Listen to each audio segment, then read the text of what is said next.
2025 সালে এসে আবারও কিয়ামতের নতুন আলামত প্রকাশ পেল, যা আমাদের প্রিয় নবী হযরত মুহাম্মদ সাল্লাল্লাহু আলাইহি ওয়াসাল্লাম আরো 1400 বছর আগে বলে গিয়েছেন। প্রিয় নবী হযরত মুহাম্মদ সাল্লাল্লাহু আলাইহি ওয়াসাল্লামের একটা কথাও যে মিথ্যা নয় তা খুব ভালোভাবে পশ্চিমা বিজ্ঞানীরা প্রমাণ করেছে। প্রিয় নবী আজ থেকে আরো 1400 বছর আগে বলেছেন, পৃথিবীতে 10টি বড় কিয়ামতের আলামত প্রকাশ না হওয়া পর্যন্ত পৃথিবীতে কিয়ামত সংঘটিত হবে না। কি সেই আলামত যা নিয়ে রীতিমতো চিন্তায় পড়েছে পুরো বিশ্বের বিজ্ঞানীরা?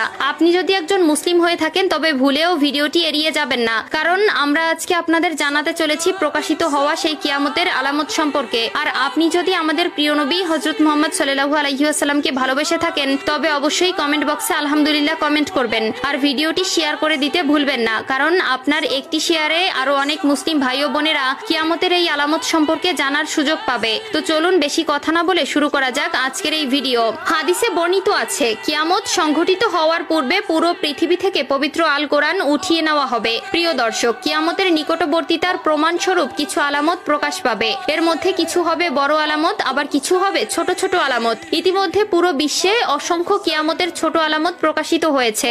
যেমন হাদিসে বর্ণিত আছে, আরবের বেদুইনরা অর্ধ উলঙ্গ অবস্থায় থাকবে, তবে তারা বড় বড় দালান কোঠা নির্মাণের প্রতিযোগিতায় নেমে পড়বে, এমনকি তাদের পায়ে জুতাও থাকবে না। বর্তমানে 2025 সালে কিয়ামতের নতুন যে আলামত প্রকাশ পেয়েছে তা হলো কিয়ামতের আগে পবিত্র আল কোরআন থেকে সকল অক্ষর উঠিয়ে নেওয়া হবে। ইতিমধ্যে এমনই কিছু তথ্য প্রকাশ পেয়েছে।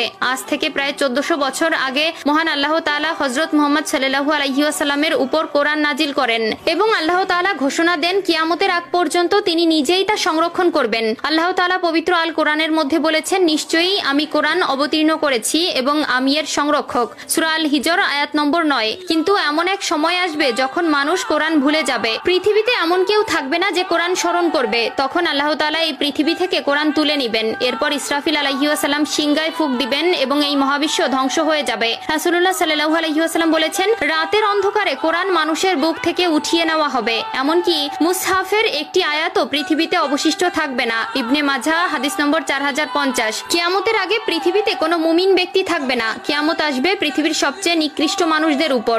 আনাস ইবনে মালিক রাদিয়াল্লাহু তাআলা আনহু থেকে বর্ণিত, রাসূলুল্লাহ সাল্লাল্লাহু আলাইহি ওয়াসাল্লাম বলেছেন, কিয়ামত ততক্ষণ শুরু হবে না যতক্ষণ না এই পৃথিবীতে এমন কেউ অবশিষ্ট থাকবে না যে বলবে আল্লাহ আল্লাহ। সহিহ মুসলিম। অর্থাৎ কিয়ামতের আগে সকল মুসলিম মারা যাবে। আবু হুরায়রা রাদিয়াল্লাহু তাআলা আনহু থেকে বর্ণিত, রাসূলুল্লাহ সাল্লাল্লাহু আলাইহি ওয়াসাল্লাম বলেছেন, আল্লাহ তাআলা ইয়েমেন থেকে একটি মৃদু বাতাস প্রবাহিত করবেন যা রেশমের মতো মসৃণ হবে। যার অন্তরে এক বিন্দু পরিমাণেও ঈমান থাকবে সে সেই বাতাসে শান্তির মৃত্যুবরণ করবে। সহিহ মুসলিম। এরপর আল্লাহ তাআলা কোরআন পৃথিবী থেকে উঠিয়ে নিবেন এবং মানুষের অন্তর থেকে পৃথিবীর সব মুদ্রিত কোরআনের পাতা থেকে সব অক্ষর উঠে যাবে। যারা একসময় কোরআনের সূরা বা কিছু অংশ জানতো কিন্তু তারা ঈমানদার ছিল না, তাদের অন্তর থেকেও সব মুছে যাবে।